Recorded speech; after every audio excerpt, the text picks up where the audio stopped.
கர்த்தருக்கு ஸ்தோத்திரம். மத்தேயு இப்போ 9ஆம் அதிகாரம் 15ஆம் வசனம் அதில் சொல்லுகிறது, மணவாளன் இருக்கையில் மணவாளனுடைய தோழர்கள் உபவாசிப்பார்களா? இந்த வார்த்தையை ஆண்டவர் சொல்லுகிறார். நான் இந்த மணவாளனுடைய தோழர்கள் என்கிற அந்த தலைப்பில் உங்கள் மத்தியில் பேச விரும்புகிறேன். அடிக்கடி இந்த வசனங்கள் நம்ம படிப்போம், ஆனால் எதுக்காக ஆண்டவர் அந்த இடத்துல அந்த வார்த்தையை உபயோகிக்கிறார்ன்றதை நம்ம நிறைய பார்க்க மாட்டோம். அந்த வார்த்தையை சொல்வார், அதுக்கு கீழே சொல்வார் புதிய வஸ்திரம் பழைய வஸ்திரம், அதை பற்றி சொல்வார். அதுக்கு அடுத்து பார்த்திங்கன்னா புது திராட்சரசம் பழைய திராட்சரசம் அந்த மாதிரி சொல்லுவார். எதுக்காக இது இப்படி சொல்கிறார் அப்படின்றத நம்ம மேக்சிமம் அதை பெருசாக பார்க்க மாட்டோம். எனவே நான் இந்த சம்பவத்தை உங்கள் மத்தியில் பேசணும்னு விரும்புகிறேன். நாம் மத்தேயு 9ஆம் அதிகாரம் 10லிருந்து 17 வரைக்கும் இந்த சம்பவம் இருக்குது. மார்க்கு 2ஆம் அதிகாரம் 14லிருந்து 22 வரைக்கும் இருக்குது. லூக்கா 5ஆம் அதிகாரம் 27லிருந்து 38 வரைக்கும் இருக்குது. இதை நீங்கள் பைபிளில் எடுத்து வச்சுக்கோங்க. நான் சில காரியங்கள் சொல்லுதேன். அந்த மூணுலேயும் என்னென்ன வித்தியாசங்கள் இருக்குன்றதை மட்டும் நம்ம பார்ப்போம். ஆண்டவர் அதன் மத்தியில் நம்மோடு கூட பேசுவாராக. முதலாவது, இயேசு மத்தேயு என்கிற ஒரு மனுஷனை மத்தேயு 9:9 அழைக்கிறார். அழைத்த பிறகு மத்தேயுடைய வீட்டில் தான் அந்த விருந்து நடக்குது. அந்த விருந்துக்கு நிறைய நபர்கள் வந்திருக்கிறாங்க. ஆயக்காரர்கள், பாவிகள் அப்படின்ற வார்த்தை அதில் பயன்படுத்தப்படுகிறது 10வது வசனத்தில். ஆயக்காரர்கள் யார் அப்படின்னு பார்த்தீங்கன்னா, பணம் வைத்திருக்கிறவர்கள் வரி வசூல் பண்ணக்கூடிய ஒரு கூட்டம் இருந்துச்சு. அதனால் அவங்கள ஆயக்காரர்கள் அப்படின்னு கூப்பிடுவாங்க. அன்னைக்கு இருந்த யூதர்கள் அவர்களை ரொம்ப வெறுத்தாங்க, கடுமையாக நடத்தினாங்க, அவர்களை சேர்த்து கொள்ள பயந்தார்கள். இவங்க ரோம அரசாங்கத்திற்கு ஆன அதிகாரிகள் என்கிறது போல பார்த்தார்கள். இப்போ அந்த விருந்துக்கு இயேசுவும் போயிருக்கிறார், இயேசுவின் சீசர்கள் போயிருக்கிறாங்க. கூடவே அதில் 11ஆம் வசனத்தில் பார்த்தா, பரிசேயர்கள் சீசர்களை கேள்வி கேட்கிறார்கள். இந்த பரிசேயர்கள் யார் அப்படின்னு பார்த்தீங்கன்னு சொன்னால், நன்றாய் அன்னைக்கு இருந்த நபர்களில் நல்ல ஒரு வாழ்க்கை, அதற்கு ஆவிக்குரிய வாழ்க்கை வாழக்கூடிய ஒரு கூட்டம். அவர்கள் கேட்ட அந்த கேள்விக்கு சீசர்களால் பதில் சொல்ல முடியலை. அந்த கேள்விக்கான பதிலை 12ஆம் வசனத்தில் இயேசு சொல்லுகிறார். இயேசு அந்த சீசர்களில் இருந்து 12 நபர்களை இன்னும் பிரித்து எடுக்கலை. அவர்களை இன்னும் செப்பரேட் பண்ணி எடுக்காத அந்த காலகட்டம். இயேசுவின் வார்த்தையை கேட்டு அவங்க பின்னாடி வந்திருக்கிறாங்க. ஆனால் அவங்க வாழ்க்கையில் சில கேள்விகள் வந்த உடனே அந்த கேள்விக்கான பதில் அவங்க சொல்ல முடியலை. இன்றைக்கும் நம்மக்கிட்ட நிறைய கேள்விகள் இந்த சமுதாயம் கேட்கிறது, ஜனங்கள் கேட்கிறார்கள். நம்முடைய வாழ்க்கையிலையும் சில கேள்விகளுக்கு பதில் சொல்ல முடியாத சூழ்நிலைகள் வருகிறது. அந்த சீசர்களுக்கு பார்த்தீங்கன்னு சொன்னால் அவங்க கேட்குறாங்க, ஒரு கேள்வி கேட்குறாங்க, ஏன் உங்களுடைய போதகர் ஆயக்காரரோடும் பாவிகளோடும் போஜனம் பண்ணுகிறார்? அதே சாப்பாடு அந்த நடத்துகிற பந்தியில் தான் இயேசுவும் இருக்கிறார். இயேசுவிடம் கேட்க வேண்டிய அந்த கேள்வியை இந்த சீசர்களை பார்த்து கேட்குறாங்க. இந்த சீசர்கள் அப்போ தான் இயேசுவின் பின்னே வந்திருக்கிறாங்க. அவங்களுக்கு அவரை குறித்து பெரிய அளவில் ஒன்றுமே தெரியாது. அவர் அழைத்தார், அவர் பின்னே வந்திருக்கிறாங்க. இன்றைக்கி நாமளும் அவர் அழைத்தார், அவர் பின்னே வந்திருக்கிறோம். நமக்கும் கர்த்தரை குறித்து பெரிய அளவில் ஒன்றும் தெரியாது. அதாவது என்னென்னா, நம்ம கற்றது கையளவு, கல்லாதது கடல் அளவு அப்படின்னு சொல்லுவாங்க. தேவனை குறித்து நமக்கு தெரிஞ்சது கொஞ்சம் தான், ஆனால் தெரியாத பாகங்கள் நிறைய இருக்குது. நம்மளை சுற்றி இருக்கிற அநேகருடைய கேள்விகள் நம்மை நோக்கி இந்த நாட்களில் வீசப்பட்டு கொண்டிருக்கிறது. அவங்க கேட்குற அந்த கேள்விக்கு பதில் சொல்ல முடியாமல் அந்த சீசர்கள் தடுமாறுறது போல நாம் இந்த நாட்களில் சில நேரங்களில் தடுமாறுகிறோம். நம்முடைய வீடுகளில், நம்முடைய அலுவல்களில், நமக்கு தெரிந்த உறவுகளுக்கு மத்தியில் நம்மை விடவும் கொஞ்சம் நாலேஜில் கூடினவங்க நம்மகிட்ட ஒரு சில கேள்விகள் கேட்கும் பொழுது நம்மளால் பதில் சொல்ல முடியலை. சில நேரங்களில் சில குடும்பத்தில் இப்படி நான் உங்களுக்கு உதாரணத்துக்காக ஒரு 2 சம்பவம் சொல்கிறேன். ஒன்று, நான் ஒரு முறை ஒரு 13 வருடம் திருமணமாகி குழந்தை இல்லாத ஒரு கணவன் மனைவி ப்ரேயருக்காக வந்திருந்தாங்க. அப்போ வரும்பொழுது அவங்க சொன்னாங்க, பாஸ்டர், நாங்கள் எங்கே போனாலும் சரி நான் நினைப்பேன், என்கிட்ட உங்களுக்கு எத்தனை பிள்ளைன்னு யாருமே கேட்டுறக்கூடாது அப்படின்னு நான் நினச்சிக்கிட்டே இருப்பேன். கரெக்டாக அந்த கேள்வியை கேட்டுருவாங்க பாஸ்டர். அந்த கேள்விக்கு என்னால் பதில் சொல்ல முடியாது, நான் அப்படியே தடுமாறி நிற்பேன், எனக்கு அதை எப்படி அந்த நேரத்தை ஃபேஸ் பண்ணுறதுன்னு தெரியலை அப்படின்னு சொல்லுவாங்க. இது ஒரு பகுதி. இன்னொரு பகுதி எங்கள் ஊர் பக்கத்தில் ஒரு ஊர் இருக்குது, இடையங்குளம் அப்படின்னு சொல்லி. அந்த ஊரில் மெர்சி அம்மான்னு ஒருத்தவங்க இருக்கிறாங்க. அவங்க ஜெபம் நடத்துவாங்க. செவ்வாய்க்கிழமை தோறும் நிறைய பெண்கள் வச்சு ஜெபம் நடத்துவாங்க. அவங்களுடைய மூத்த பையன் இன்னும் ரட்சிக்கப்படலை. அவர் நல்ல மதுபானம் குடிப்பார். சில நேரங்களில் அந்த ஜெபம் நடத்துகிற இடத்துல கூட வந்து ஏதாவது பேசி வருகிற நபர்களை வரவிடாமல் பண்ணிடுவார். அப்போ அந்த நேரத்தில் நிறைய நபர்கள் கேள்வி கேட்பாங்க. எல்லாருக்கும் ஜெபம் பண்ணுற, எல்லாருக்கும் உங்கள் வீட்டில் வந்து ஜெபிக்கிறாங்க, எத்தனையோ பேருக்கு விடுதலை ஆகுது, ஓம் பிள்ளை மட்டும் அப்படி இருக்கிறான். இப்படி சில கேள்விகள் வரும் பொழுது அந்த கேள்விகளை எதிர்கொள்ள முடியாமல் அவர்கள் தடுமாறுகிறார்கள். இன்றைக்கும் இந்த லைனில் இருக்கிற நிறைய பேருக்குள்ள இப்படிப்பட்ட சில தடுமாற்றங்களை அனுபவிக்கிறவர்கள் இருக்கிறாங்க. குடும்பத்தில், சரீர சுகத்தில், ஆவிக்குரிய மண்டலத்தில் எத்தனையோ சிலருக்கெல்லாம் பார்த்திங்கன்னா எத்தனை முறை ஆவிக்குரிய சில உயர்வுக்காக ஜெபிச்சும் பதில் வரலன்னு அப்படியே சிலர் கேட்குற கேள்விக்கு பதில் சொல்ல முடியாமல் தடுமாறுகிறார்கள். அப்போ முதலாவது நம்ம ஒன்று புரிஞ்சுக்கிடணும். அந்த பதில் சொல்ல முடியாமல் நாம் தடுமாறுகிற அந்த நேரத்தில் சீசர்கள் போய் இயேசுகிட்ட கேட்கல. அவங்க சாப்பிட்டுட்டே இருக்கிறாங்க. இவங்க வந்து சீசர்கள்ட்ட கேள்வி கேட்டுக்கிட்டு இருக்கிறாங்க.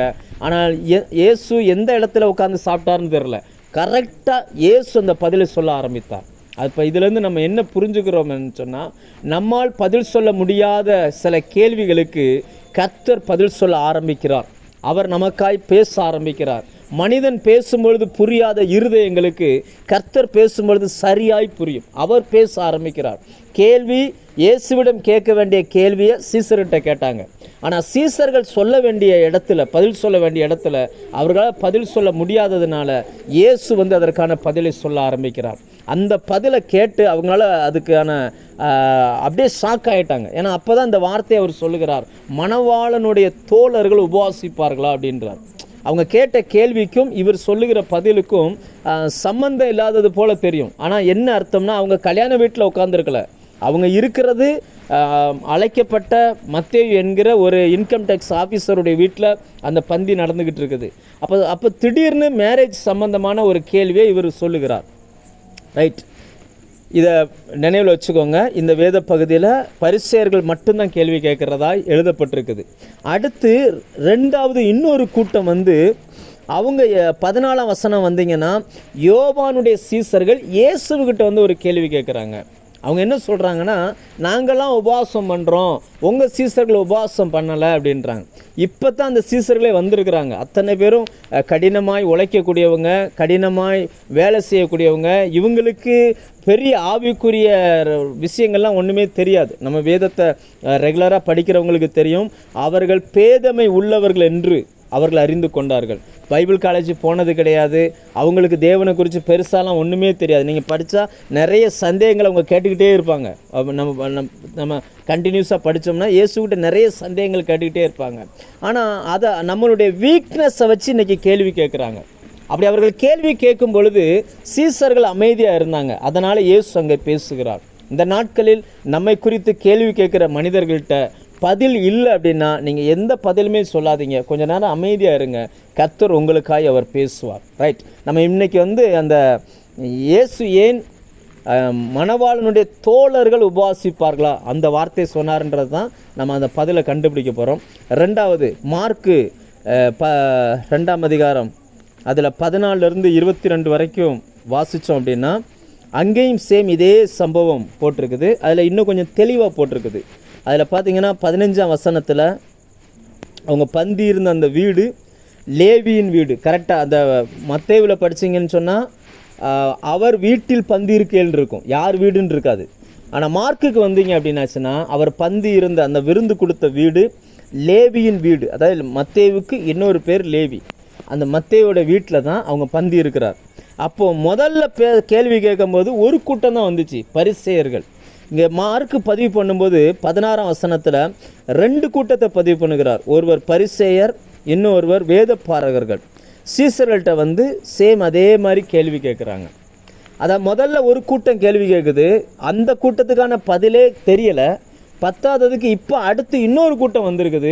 இந்த கூட்டம் எப்படிப்பட்டவங்க அப்படின்னு பார்த்தீங்கன்னா, வேத பாரகர்கள். அன்னைக்கு வேதத்தை எழுதுகின்றவர்கள், வேதத்தை கற்றுக் கொடுக்கிறவர்கள், நன்றாய் வேத வசனங்களை அறிந்திருக்கிறவர்கள். சில நேரங்களில் பார்த்தீங்க அப்படின்னாச்சுன்னா வசனத்தின்படி சில கேள்விகளை கேட்டாங்க அப்படின்னாச்சுன்னா நம்மளால் பதில் சொல்ல முடியாது. நிறைய கேள்விகள் வரும். இப்போ எங்கள் அப்பாவுக்கு பக்கவாதம் வந்து 3 வருஷம் ஆச்சு. என் கூட தான் இருக்கிறாங்க, நான் தான் கவனிச்சுக்கிட்டு இருக்கிறேன். நிறைய நேரங்களில் சில நேரங்களில் சில எல்லாம் கேள்வி கேட்பாங்க, பைபிள் வசனத்துலேருந்து கேட்பாங்க. இயேசுவின் நாமத்தில் வியாதியஸ்தர்கள் மேலே கை வச்ச சுகமாயிருன்னு எழுதியிருக்குது, ஏன் உங்கள் அப்பா சுகமாகலை அப்படிம்பாங்க. இப்படிப்பட்ட கேள்விகளுக்கு நம்மகிட்ட பதில் கிடையாது. நல்லா புரிஞ்சுக்கோங்க, இந்த உலகம் கேள்வி கேட்குற உலகம். எத்தனை பேர் யாருக்கு இந்த வார்த்தைன்னு தெரியாது, ஆனால் கர்த்தர் இந்த வார்த்தையை பேச சொன்னபடியினால் நான் இந்த வார்த்தையை நான் பேசுகிறேன். சிலருடைய இருதயம் கேள்வி கேட்குறவர்களை ஃபேஸ் பண்ண முடியாமல் தடுமாறி போய் நிற்கிது. அவங்களுக்கு என்ன பதில் சொல்கிறதுன்னு தெரியலை. அவங்க ஏதாவது கேள்வி கேட்க வர்றாங்கன்னா அப்படியே இருதயமெல்லாம் அப்படியே ஒரு மாதிரி ஆகும். இது எப்படி சொல்கிறது, என்ன பதில் சொல்கிறது, என்ன கேட்குறது அப்படின்னு சொல்லி தடுமாறக்கூடிய அந்த சூழ்நிலையில் இருக்கிறாங்க. இப்போ ஒரு கூட்டம் கேட்ட இடத்துல இப்போ 2வது கூட்டம் வருகிறது. இப்போ சத்தம் வந்து அதிகமாக ஆக ஆரம்பிக்குது, அதிகமாக கேள்வி கேட்குறாங்க. இவங்களுக்கும் இயேசு தான் பதில் சொல்லுகிறார், கரெக்டாக அதே மாதிரி பதில் சொல்லுகிறார். அப்போ மறுபடி என்ன ஆகுது அப்படின்னாச்சுன்னா, இப்போ அந்த உபவாசத்தை குறித்து கேள்வி கேட்டது மத்தேயுவில் யோவானுடைய சீசர் மட்டும். ஆனால் இந்த மார்க்கில் நீங்கள் படித்து பார்த்தீங்கன்னா 18ஆம் வசனத்தில் பார்த்தீங்கன்னா யோவானுடைய சீசரும் பரிசேரும் அப்படின்னு வந்திருக்கும். அப்படின்னா இப்போ 2 கூட்டம் சேர்ந்து உபவாசத்தை குறித்து ஒரு கேள்வி கேட்குது. இந்த சின்ன சின்ன இதெல்லாம் கரெக்டாக குறித்து வச்சுக்கோங்க. நான் பின்னாடி சொல்கிறேன் ஆண்டவர் ஏன் இப்படி சொன்னாருன்னு சொல்லி ஓரளவுக்கு உங்களுக்கு புரிஞ்சிடும். இப்போ பார்த்தீங்கன்னா 2 பேர் சேர்ந்து ஒரு கேள்வி கேட்குறாங்க. அப்போ நான் பரிசேயர்களுடைய சீசர்கள், யோவானுடைய சீசர்கள் உபவாசம் பண்ணுறாங்க, உங்கள் சீசர்கள் உபவாசம் பண்ண மாட்டுறாங்க. அப்போ அதுக்கு அவர் ஒரு பதில் சொல்லுகிறார். அது சேம் அதே பதில், மணவாளனுடைய தோழர்கள் உபவாசிப்பார்களா? ஏன்னா இந்த காலகட்டத்தில் இந்த வசனத்தை எடுத்துக்கிட்டு உபவாசமே பண்ணக்கூடாதுன்னு சொல்லக்கூடிய ஒரு கூட்டம் இருக்குது. உங்கள் ஏரியாவில் இருக்கான்னு தெரில, இங்கே நிறைய நடந்துக்கிட்டு இருக்குது. உபவாசமே பண்ண தேவையில்லை அப்படின்னு சொல்லிக்கிட்டு இருக்கிறாங்க. ஆனால் இது உபவாசத்திற்காக சொல்லப்பட்ட வார்த்தை அல்ல என்பது தான் இன்றைக்கு உங்களுக்கு நாம் கற்றுக்கொள்ள வேண்டிய காரியமாக இருக்குது. அப்போ கேள்வி கேட்குற ஒரு கூட்டம் கூடிக்கிட்டே போகுது, கேள்விகள் அதிகமாகுது.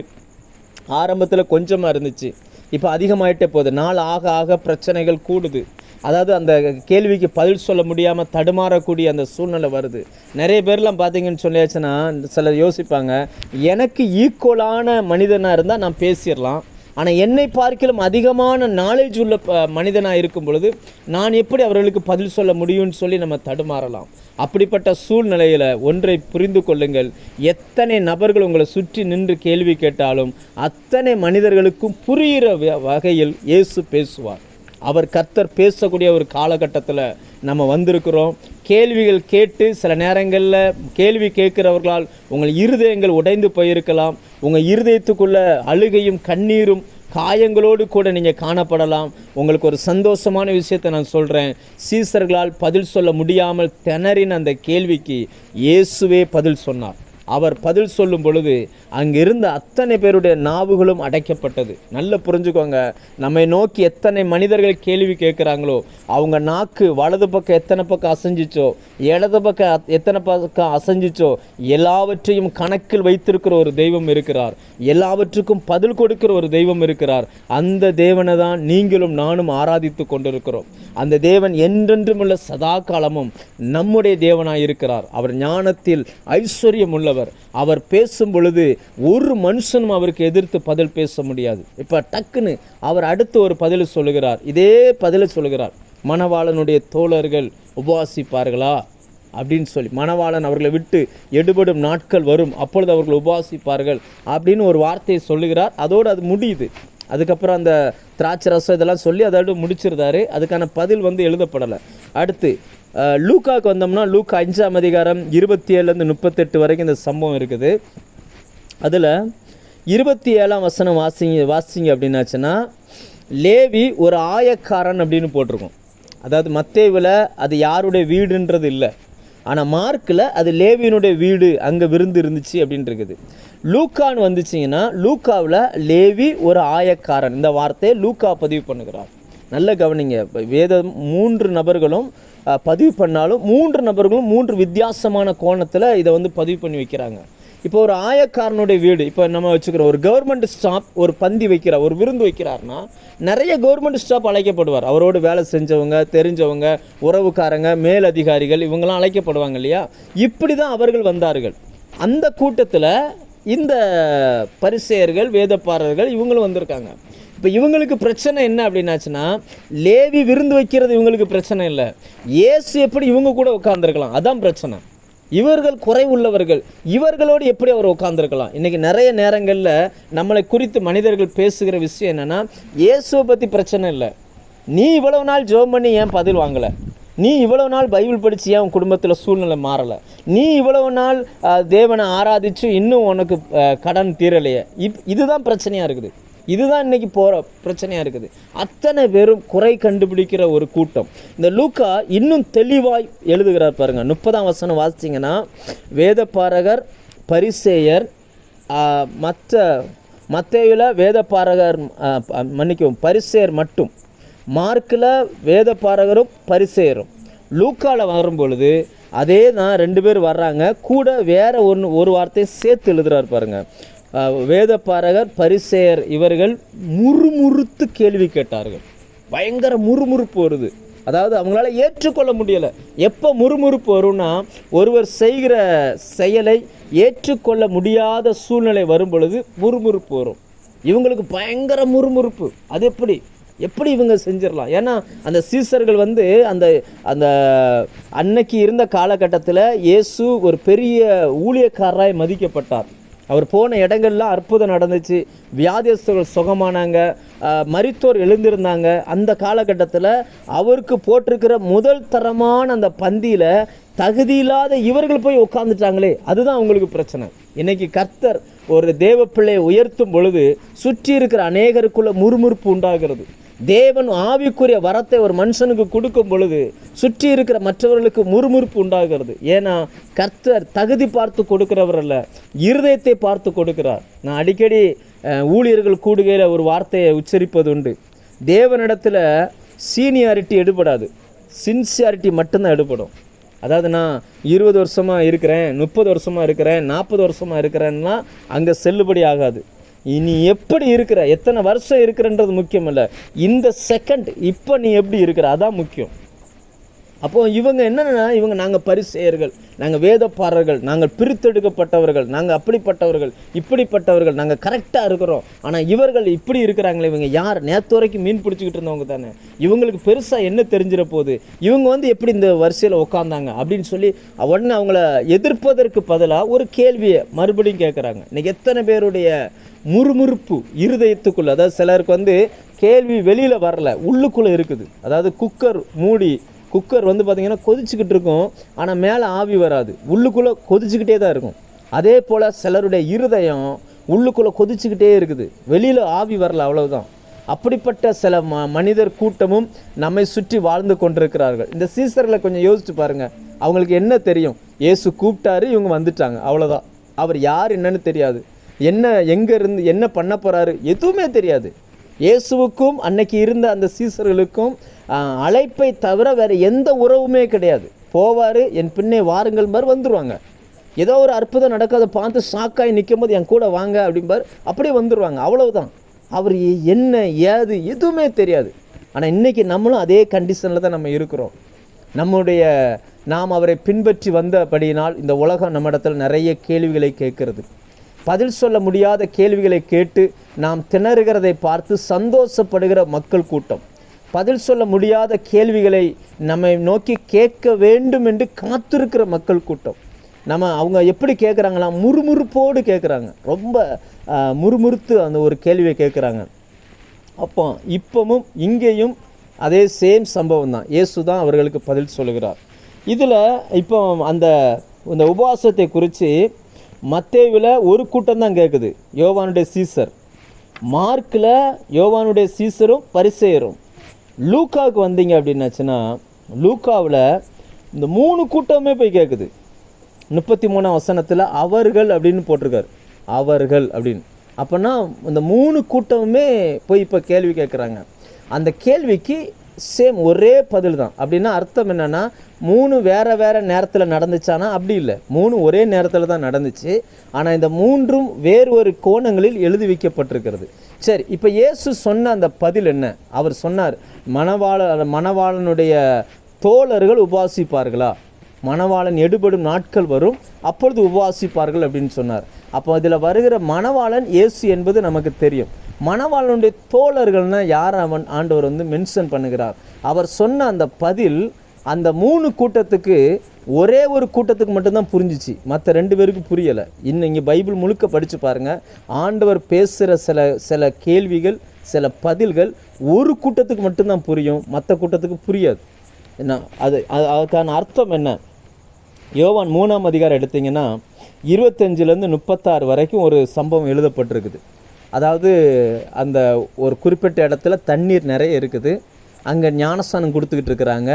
அப்போ இவர் ஒரு பக்கம், இயேசுவின் சீசர்கள் ஒரு பக்கம் ஞானஸ்தானம் கொடுக்குறாங்க, இன்னொரு பக்கத்தில் யோவான் ஸ்நானகன் ஒரு பக்கம் ஞானஸ்தானம் கொடுத்துக்கிட்டு இருக்கிறார்.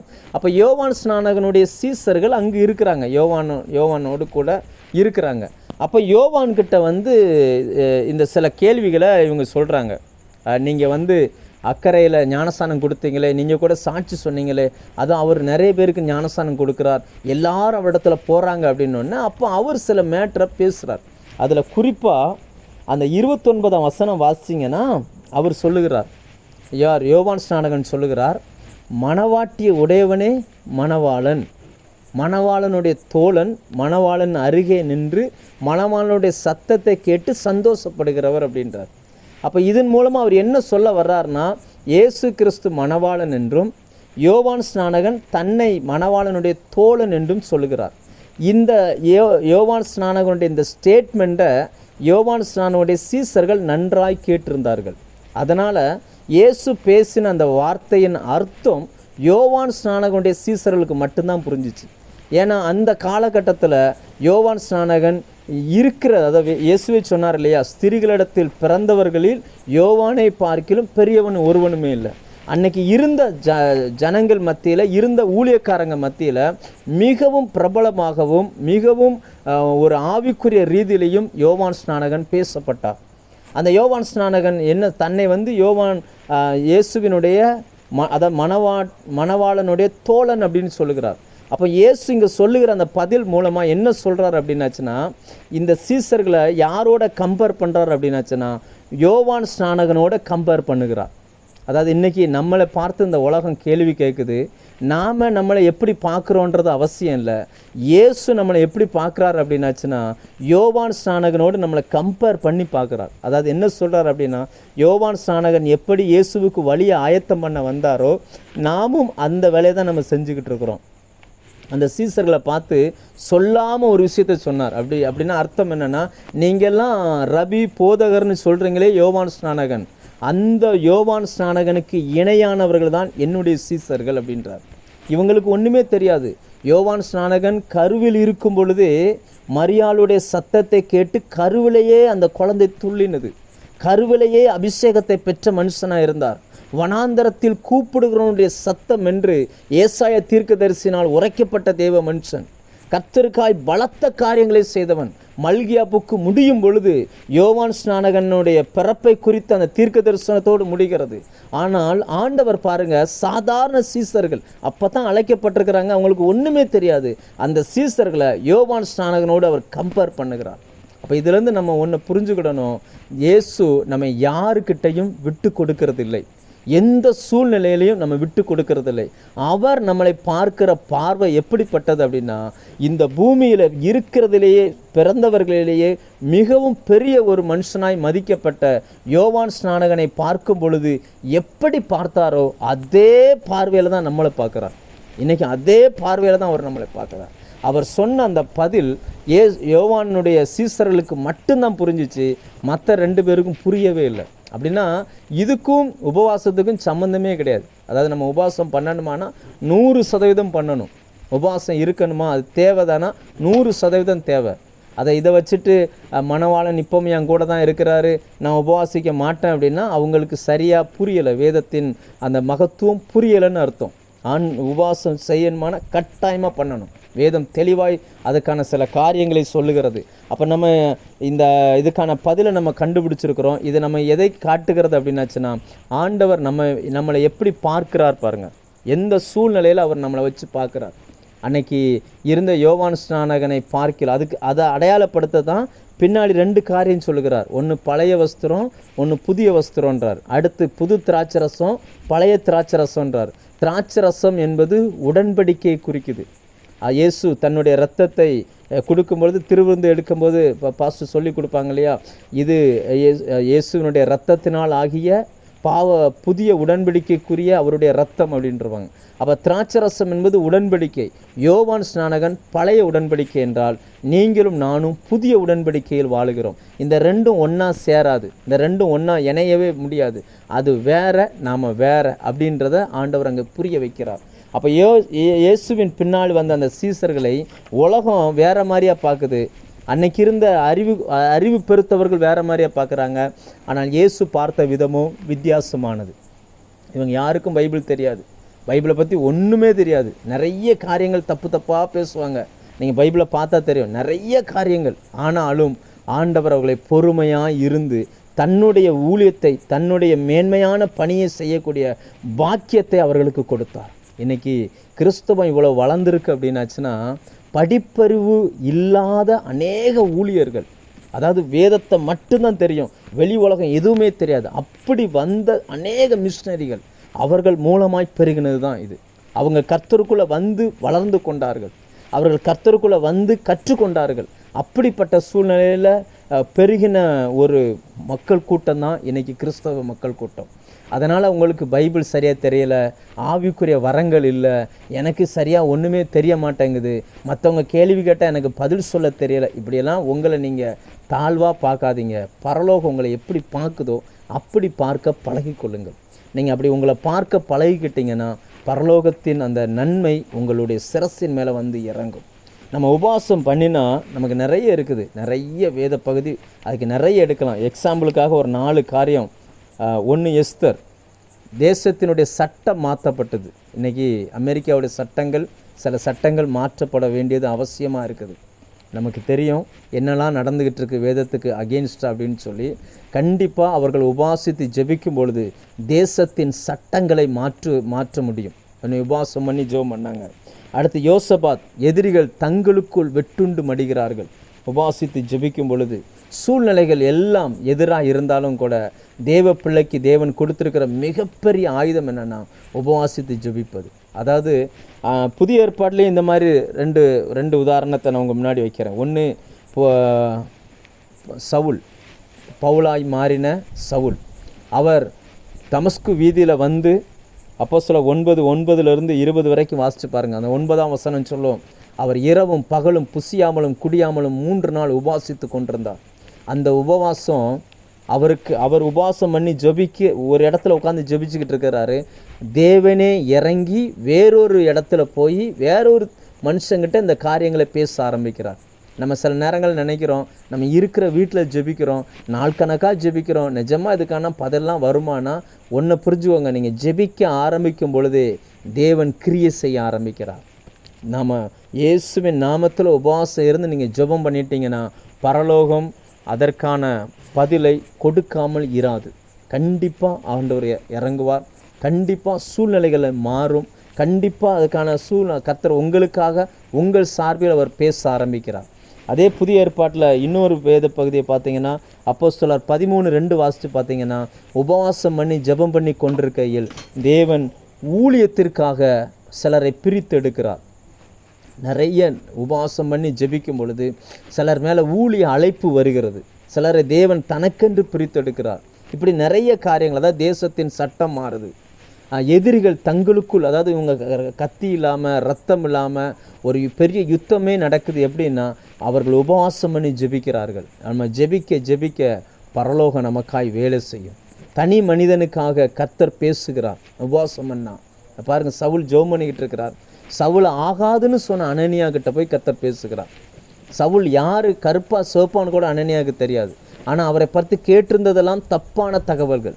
இயேசு சொன்ன உடனே, இல்லை அவன் வந்து இப்படியெல்லாம் செய்வான்னு சொன்ன உடனே அவர் போய் அங்கே சொல்லுகிறார், சகோதரனாகிய சவுலே அப்படின்றார். அதுக்கு முன்னாடி வரைக்கும் அவன் ஒரு கொள்ளைக்காரன். ஆனால் கர்த்தர் அந்த மனுஷனை குறித்து சாட்சி சொன்ன உடனே, சகோதரனாகிய சவுலே, வருகிற வழியில் உனக்கு தரிசனமான இயேசு என்னும் இரட்சகர் அப்படின்றார். இயேசு என்னும் கர்த்தர் அப்படின்றார். இதெல்லாம் பின்னாடி அப்போஸ்தலனாகிய பவுல் சாட்சியாக சொல்லும்பொழுது இந்த காரியத்தெல்லாம் சொல்கிறார். அப்போது ஒன்று புரிஞ்சுக்கோங்க, உபவாசம் ரொம்ப பவர்ஃபுல்லானது. கட்டாயமாக நம்ம இருக்கத்தான் வேணும். சில நேரங்களில் சில கேள்விகள் மனிதர்கள் கேட்பாங்க. அந்த கேள்விக்கு நமக்கு பதில் தெரியலன்னு சொல்லி நீங்கள் ஒன்றும் வருத்தப்படாதீங்க. பரலோகம் அதற்கான பதிலை கொடுக்கும். நீங்கள் மௌனமாக இருங்க. எதிர்ப்புகள் வரும், பதிலுக்கு நிறைய கேள்விகள் வரும், சுற்றி இருக்கிறவங்க ரொம்ப கொஸ்டின் பண்ணுவாங்க, எல்லாம் வரதான் செய்யும். மௌனமாக இருங்க. அப்போ எப்படிப்பட்ட உபவாசத்தை தேவன் அங்கீகரிக்கிறார் அப்படின்னு பார்த்தீங்கன்னா, ஏசாயா 58:5-12 வரைக்கும் நோட் பண்ணிக்கோங்க. அதே போல் இயேசு இதுக்கான சரியான விளக்கம் சொல்கிறார். மத்தேயு 16-18 வரைக்கும். அங்கே சொல்லும் பொழுது உபவாசன்றது சரீரத்தை ஒடுக்கிறத அவர் உபவாசமாக எடுத்துக்கல. ஏன்னா உள்ளுக்குள்ளே இருதயத்துக்குள்ளே ஆசையும் இச்சையும் வச்சுக்கிட்டு ஒரு மனுஷனால் சரீரத்தை ஒடுக்க முடியும். ஆண்டவர் அதை உபவாசமாக எடுப்பதில்லை. அதுக்கு பதிலாக என்ன சொல்கிறார் அப்படின்னாச்சுன்னா, துரத்தப்பட்டவனை சேர்த்துக்கிடணும், வஸ்திரம் தான் அவனுக்கு வஸ்திரம் கொடுக்கணும், பசிச்சவனுக்கு ஆகாரத்தை பகிர்ந்து கொடுக்கணும், இப்படி நிறைய விஷயத்தை சொல்கிறார். புதிய ஏற்பாட்டுக்கு வந்த உடனே இயேசு அதை எப்படி மாற்றுறார் அப்படின்னாச்சுன்னா, உன் உபவாசம் வெளியில் தெரியக்கூடாது, அது அந்தரங்கத்தில் தான் இருக்கணுன்றார். அது அந்தரங்கத்தில் இருக்கட்டும், உன் இருதயத்துக்குள்ளே முதல்ல அதை பண்ணு அப்படின்றார். அதை மனுஷன் பார்க்க எதையும் செய்யாத அப்படின்றார். ஸோ இந்த நாட்கள் நீங்கள் உபவாசம் பண்ணி ஜெபிக்கிற இந்த நாட்கள் உங்களுக்கு பரலோகம் பதில் கொடுக்குற நாட்களாக இருக்கட்டும். உங்கள் நாட்டினுடைய சில சட்டத்திட்டங்களை கர்த்தர் மாற்றுகிற நாட்களாக இருக்கட்டும். நீங்கள் கூடி ஜெபிக்கும் பொழுது உங்களுக்கு விரோதமாக எழும்புகிற சத்துருக்களுடைய எல்லா சேனைகளும் தங்களுக்குள் வெட்டுண்டு மடிந்து போகிற ஒரு சூழ்நிலைகளுக்குள்ளே கர்த்தர் கொண்டுட்டு வருவார். கிறிஸ்தவர்களுக்கு விரோதமாக எழும்பி அவர்களை கலங்க பண்ணின சவுல்களைப் போல கிரியை செய்கிறவர்கள் மனம் மாற்றம் அடைவார்கள். தேவன் அவர்களை சந்திப்பார். அவர்களை சந்திக்கிறது மட்டுமல்ல, அவர்களையே எந்த விசுவாசத்தை அவர்கள் மறுதலிக்க புறப்பட்டார்களோ அதே விசுவாசத்தை அறிக்கை பண்ணுகிற நபர்களாய் கர்த்தர் மாற்ற ஆரம்பிப்பார். இன்னைக்கு வரைக்கும் பாருங்கள், சபைக்கு அஸ்திபார உபதேசமே அப்போஸ்தலனாகிய பவுல் சொன்னது தான். ஆனால் அந்த மனுஷனை சந்திப்பது எப்படிப்பட்ட சூழ்நிலையில், அவருக்கு எப்படி தேவன் தன்னை வெளிப்படுத்த ஆரம்பித்தார்னா இந்த உபவாசத்தில் தான். பின்னாடி கொரிந்து சபைகளுக்கு எழுதும் பொழுது அவர் சொல்லுவார், அநேக முறை காவலிலும், அநேக முறை உபவாசங்களிலும், அநேக முறை கண் விழிப்புகளிலும் அப்படின்னு எழுதுவார். அதனால் யார் என்ன சொன்னாலும் நீங்கள் உபவாசத்தை நிறுத்தாதீங்க. நல்ல உற்சாகமாக உபவாசம் பண்ணுங்கள், உற்சாகமாக ஜெபம் பண்ணுங்கள். உபவாசித்து நாம் ஜெபிக்கும் பொழுது தேவன் தன்னுடைய ஊழியத்திற்கென்று ஆட்களை பிரிக்கிறார். நாம் செய்கிற இந்த காரியங்கள் தேவனுடைய பார்வையில் விலையேற பெற்றவைகள். கண்டிப்பாக நிச்சயமாக கர்த்தர் உங்களை ஆசீர்வதிப்பார். இந்த வேத பகுதி உங்களுக்கு புரிந்திருக்கும்னு நான் விசுவாசிக்கிறேன். நம்மை கர்த்தர் எப்படி பார்க்கிறார் என்கிற அந்த பார்வை நமக்குள்ளே இன்றைக்கி வரட்டும். அவர் பார்க்கும் பொழுது ஒரு யோவான் ஸ்நானகனை எப்படி பார்த்தாரோ அதே போல தான் நம்மளையும் பார்க்கிறார். இன்றைக்கு கர்த்தருக்கு முதலாம் வருகைக்கு முன்பதாக வழியை ஆயத்தப்படுத்தின யோவான் ஸ்நானகனை போல் இரண்டாம் வருகைக்கு அநேகர ஜனங்களை ஆயத்தப்படுத்துகிற ஒரு பொறுப்பை கர்த்தர் நம் கரத்தில் கொடுத்திருக்கிறார். அந்த வேலைகளை நாம் செய்வோம். கர்த்தர் நம்மை நிச்சயமாக ஆசீர்வதிப்பார். நான் உங்களுக்காக